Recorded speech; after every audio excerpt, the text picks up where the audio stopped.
Film की शुरुआत में हम रिकल को भागते हुए देखते हैं, जो कि अपने स्कूल की बस पकड़ रहा है। बस में उनका बेस्ट फ्रेंड ट्रे मिलता है, लेकिन रिकल एक लड़की को घूर रहा है जो कि उसका फर्स्ट क्रश थी। लड़की का नाम है जिल जेनसन। ट्रे कहता है वो तुझे देख ही नहीं रही, वो किसी और लड़के में इंटरेस्ट है जो कि उसके साथ बैठा था, लॉस लेंडर्स। इसके बाद हम देखते हैं कि इसके स्कूल में कई सारे ग्रुप्स हैं, लेकिन रिकल का अपना एक ही सच्चा दोस्त है, ट्रे। सारे स्टूडेंट को एनिमल रिसर्च लैब के लिए लाया जाता है। डॉक्टर इनको लैब में लेके जाते हैं। तभी रिकल की नजर जिल पे पड़ती है, जो कि अकेले पक्षियों से बातें कर रही थी, जो कि उसके पास जाके कहता है कि वो यहाँ पे फोटोग्राफी करने आया है। वहीं डॉक्टर कहता है कि यहाँ पे कोई भी फोटो नहीं खींचेगा, लेकिन रिकल फोटो क्लिक करने लगता है। तभी अचानक से रिकल जिस पक्षी के फोटो ले रहा था वो जल के मर जाता है। यहाँ पे ढेरों प्रजातियों के जीव थे जिनको केमिकल के जरिए बनाया गया। रिकल किसी भी तरीके से जिल को अपनी तरफ अट्रैक्ट करने लगता है। उस जलती हुई पक्षी को पैरों से बुझाने लगता है। तभी वो पक्षी उड़कर जिल के बॉयफ्रेंड लॉस लेंडर पे जाके गिरता है। लॉस रिकल को मारता है, लेकिन तभी वहाँ पर लॉस का अंकल आ जाता है जिसका नाम है लू। लू रिकल से मिलता है और उसके पेरेंट्स के बारे में पूछता है। रिकल कहता है वो 9 साल पहले ही मर चुके हैं और वो अपने चाचा चाची के साथ रहता है। लू के जाने के बाद लॉस उसे जोर से धक्का दे देता है, जिससे रिकल एनिमल के वेस्टिज पे जाके गिर जाता है और वो गंदा हो जाता है। रिकल पास में पड़े एक केमिकल से अपने कपड़े साफ करने लगता है, लेकिन वो केमिकल एनिमल अट्रैक्शन लिक्विड था जो जानवरों को सेक्स के लिए अट्रैक्ट करता है। तभी एक के बाद एक कई सारे जानवर रिकल के ऊपर आकर चिपक जाते हैं, लेकिन अभी तक किसी ने भी रिकल को नहीं देखा। लेकिन जैसे ही डॉक्टर लैब का मेन गेट ओपन कर देता है तो ढेर सारे जानवर रिकल के ऊपर चढ़ जाते हैं। ये देखकर सारे स्टूडेंट हैरान थे। रे उसकी वीडियो बनाता है यूट्यूब में डालने के लिए। इसके बाद रिकल घर आता है, जहाँ पर उनका अंकल मछलियों को खाना डालने के लिए कहता है। रिकल उसमें उल्टी कर देता है और कहता है लो हो गया खाना। उसके चाचा उससे बात करने के लिए उसके रूम में आता है, लेकिन रिकल तभी बेहोश हो जाता है। वहीं दूसरी तरफ डॉक्टर स्नेक एक मशीन बनाई है। लू कई सालों से एक भयानक बीमारी से ग्रस्त है, जिसे वो मशीन ठीक कर सकती है। लू मशीन में बैठ जाता है। डॉक्टर कहता है कि अभी तक मशीन का सही टेस्ट नहीं हुआ है, तुम्हें ये मशीन नुकसान पहुंचा सकती है। लू गुस्सा करता है, तुम मेरा दिमाग ना खाओ, मशीन चालू करो। मशीन चालू करते ही वहाँ एक बहुत बड़ा ब्लास्ट होता है। डॉक्टर कहता है कि मशीन अभी तक तैयार नहीं थी, इसलिए इसने काम नहीं की। तभी हम देखते हैं कि एक प्रोफेसर लू के पास आता है, जो लू को इरिटेटिंग वर्ड बोलता है। गुस्सा होकर लू उसे जोर से पकड़ लेता है और ऐसा करने से उस मशीन के कारण उसकी सारी एनर्जी लू में चली जाती है। वहीं दूसरी तरफ रिकल सो के उठता है और उसे पता चलता है कि वो पिछले 5 दिनों से सो रहा है। इसके बाद रिकल को अपने खिड़की से जिल नजर आती है, जिसे वो निहारने लगता है। तभी उसकी चाची की आवाज सुनाई देती है। रिकल अपनी चाची को रिप्लाई करके जब वापस आता है तो वहाँ अधेड़ उम्र का बुढ़ा नहा रहा है। इसके बाद हम साइंस फेयर को देखते हैं, जहाँ पर स्टीफन हॉकिंग को बुलाया गया था। स्टीफन कहता है कि उन्हें बोलने के लिए एक कंप्यूटर की जरूरत है। वो आप लोगों की तरह नहीं बोलते, ना ही आप लोगों की तरह खड़े हो सकते हैं, ना ही चल सकते हैं, लेकिन वो फिर भी डिप्रेस नहीं है। लेकिन आप लोगों को पता है सच्चाई क्या है? सच्चाई ये है कि ये झूठ है। मेरे अंदर की सच्चाई ये है कि मैं रोज सुसाइड करने के बारे में सोचता हूँ।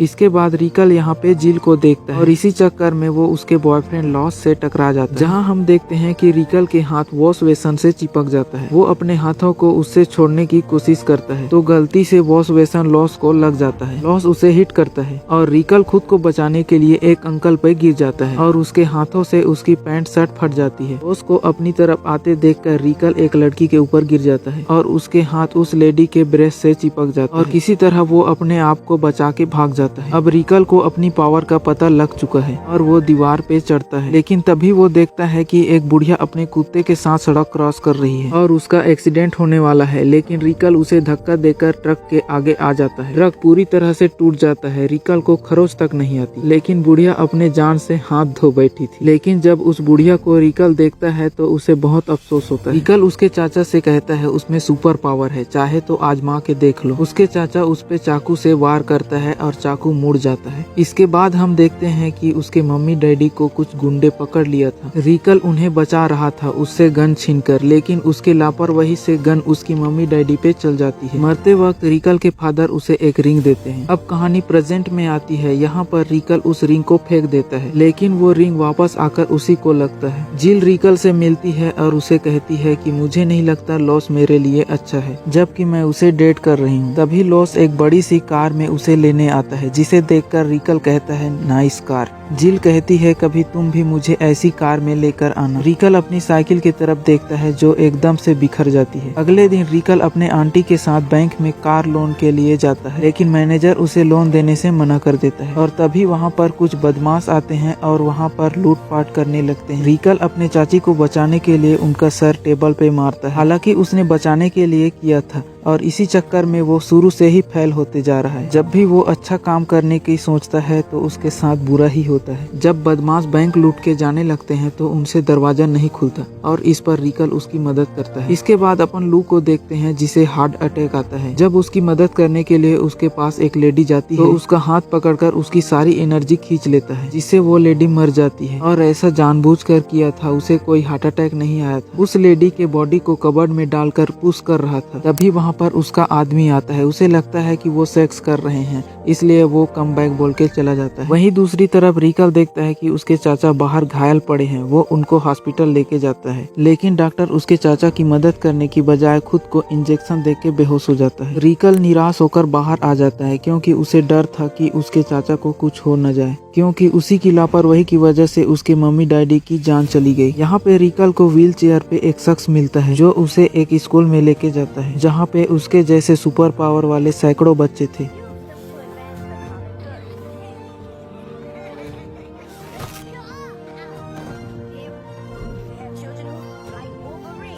यहाँ पे रिकल अपने लिए एक ड्रेस डिजाइन करता है और फाइनली उसे बनाकर पहन लेता है। तभी उसका दोस्त ट्रे उसके पास आता है और उससे कहता है कि तुम इससे सांस कैसे लोगे। रिकल हड़बड़ाहट में लाइट से टकराकर गिर जाता है। अगली सीन में हम देखते हैं कि रिकल एक बिल्डिंग पे जाके बैठा है। तभी यहाँ पे एक और सुपर हीरो आता है और वो रिकल को यहाँ से हटने के लिए कहता है, क्योंकि वो उसकी जगह थी। रिकल उसकी पावर पूछता है कि तुम्हारे पास कौन सी पावर है। वो अपनी पावर दिखाता है जो कि आग थी और इसी आग में वो खुद भी जलने लगता है, लेकिन रिकल उसे बचाने के चक्कर में उस पे गैस डाल देता है पानी समझकर, जिससे वो और ज्यादा जलने लगता है और नीचे कूद जाता है और रिकल उसकी जगह पे आके बैठ जाता है। अब रिकल काफी फेमस हो गया था क्योंकि वो लोगों की मदद करने लगा था और अब मीडिया की हेडलाइन भी बन गया था। एक दिन पुलिस ने एक बिल्डिंग को घेर रखा था। वहाँ से दीवार तोड़कर एक सुपरमैन बाहर आता है। वो पुलिस पे अटैक करने ही वाला था, जिसे रिकल पंच मार के वापिस भेज देता है। रिकल वापिस उसके पास जाता है, मारता नहीं, उसे घुमाने लगता है और घूमने से उसे चक्कर आता है और उल्टियाँ करने लगता है। इसके बाद रिकल अपने घर जाता है और अपना न्यूज देखता है, जहाँ पे ऑफिसर बता रहे थे कि हमें सुपर हीरो की नहीं बल्कि और भी ज्यादा फोर्स की जरूरत है। अगले सीन में हम देखते हैं कि कुछ गुंडे जिल को छेड़ रहे थे। रिकल इन सबको मारता है। बदले में जिल उसे थैंक्स करने की बजाय उसे किस करती है और पुलिस साइलेंस की आवाज सुन के रिकल वहाँ से भाग जाता है। वहीं दूसरी तरफ अपन लू को देखते हैं जो अब तक 47,272 लोग की जान ले चुका था। वो लोगों को मारकर उनकी एनर्जी अपने में ले रहा था, जिसके कारण वो जिंदा था। ये तो कुछ भी नहीं है, अभी वो और भी बड़े बड़े कांड करने वाला है। अगले सीन में रिकल की चाची और जिल को दिखाया जाता है जो कि कुकिंग कर रही थी, लेकिन वो अपने बातों में इतनी ज्यादा खो जाती हैं कि वो अपनी केक को ही चिकन में डाल देती है। अब यहाँ पे रिकल भी आ जाता है जो जिल को किस करने ही वाला था कि यहाँ पर वो सुपर हीरो आ जाता है। वो इनको सॉरी बोलता है क्योंकि वो बिना बुलाए ही आ गया था। वो कहता है मैं लड़ने नहीं आया बल्कि अपना प्लान बताने आया हूँ। मैं हजारों लोगों को मारने वाला हूँ और अगर इस रास्ते में कोई भी आया तो वो अपनी जान से हाथ धो बैठेगा। रिकल उसे एक बॉल मारता है, लेकिन वो बॉल उसके ना लगकर वापस घूमकर रिकल को लग जाता है और वो बेहोश हो जाता है। वो रिकल के चाची को इंजर्ड करके चला जाता है। रिकल अपनी चाची को हॉस्पिटल लेके जाता है जहाँ पे वही डॉक्टर था। वो कहता है कि रिकल की चाची मर चुकी है। डॉक्टर रिकल को उसके चाचा से मिलाता है जो कि अब बिल्कुल ठीक थे। अंतिम संस्कार में रिकल का चाचा आखिरी बार अपनी वाइफ को देखना चाहते थे और वो उसके ऊपर जाके लेट जाता है। तभी वहाँ पे एक और बॉडी लाई जाती है जो उसकी वाइफ की थी और जिस बॉडी पे वो लेटा था वो किसी और लड़की की थी। ये देख के कहता है कि मुझे 5 मिनट दीजिए। रिकल अपने चाचा को जल्दी से उस लड़की से दूर रखता है